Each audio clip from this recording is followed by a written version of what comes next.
What if we moved out of being preference-oriented for how we see things and how we view church and how we view one another, whether or not we like it, and we became preferring one another oriented? We would just see amazing things happen. It says this in verse 32 of chapter 4, "And the congregation of those who believed were of one heart and soul." This is an important thing for us to see because what was coming together here was actually antithetical to human nature. Friends, fallen human nature is actually tribal. While tribalism does lend itself to those who you find to be similar together, or similar as you coming together. Think of birds of a feather flock together. That's tribalism. But a congregation of believers is different than tribalism because the thing that unites them is not common livelihood. It's not common socioeconomics. It's actually common belief and common transformation in the heart by the message, the good news of Jesus.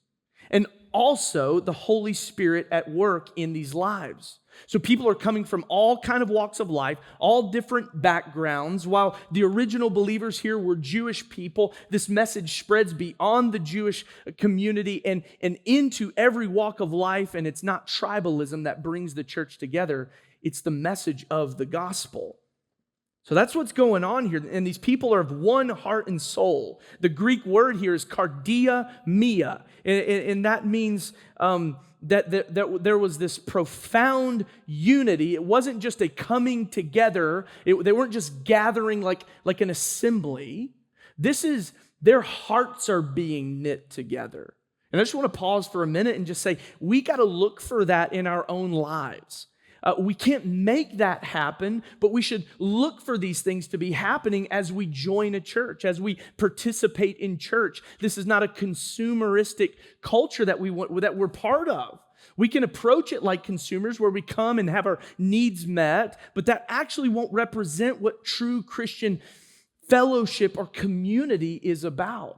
It's about being drawn to one another by the power of the Holy Spirit. It's not a mechanical facilitation for people to get together. A lot of times we mistake church for being something we do on Sunday or whenever another event is facilitated. And as long as those events are facilitated and I'm someone that wants to participate, I'll do that.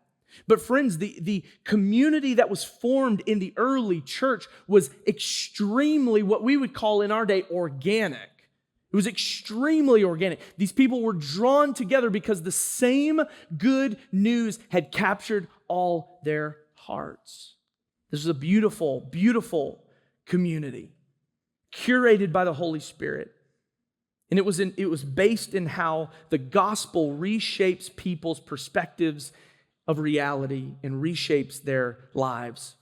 Here's just one takeaway I want to give you with this heading. It's this.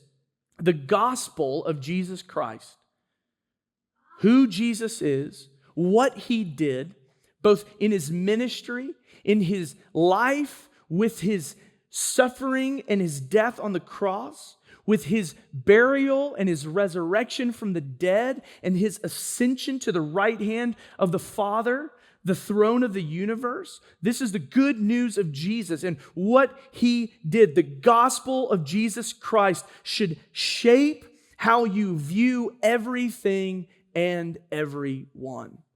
You want to be part of true community? You want to be part of true Christian fellowship? Think about Jesus a lot. Read the Gospels a lot.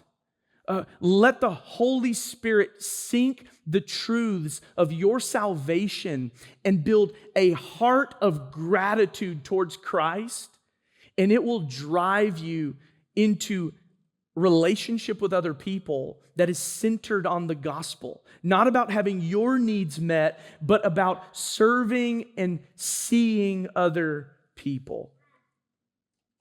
As this early church is captured by this good news of Jesus, what they've done is they've begun to lay aside their preferences and they've traded it for preferring one another. What if we did that? What if the church did that? What if we moved out of being preference oriented for how we see things and how we view church and how we view one another, whether or not we like it, and we became preferring one another oriented? We would just see amazing things happen. But this is not something you can force. This is actually something that has to take root in every heart.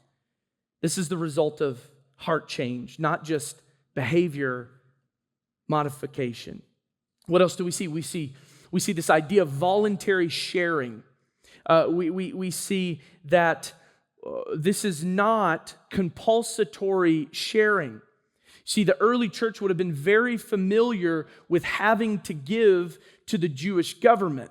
It was part of the way that they were raised, but this is something new. Never before had this community come together. This was a new movement. This was a gospel movement. This was a follower of Jesus movement.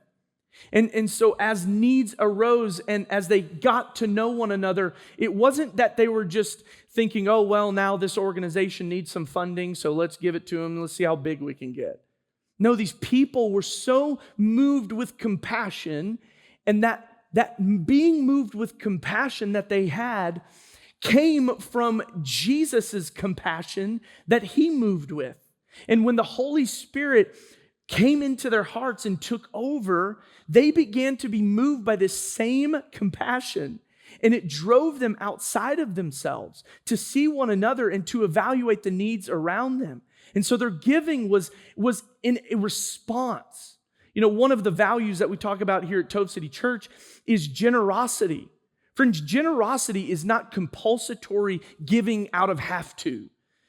Generosity is seeing how kind God has been to you, and in response, you look at the world around you and go, man, if God has been so kind to me, so generous to me, giving me everything I need, how much more should I respond to see the world around me and participate in this type of generosity?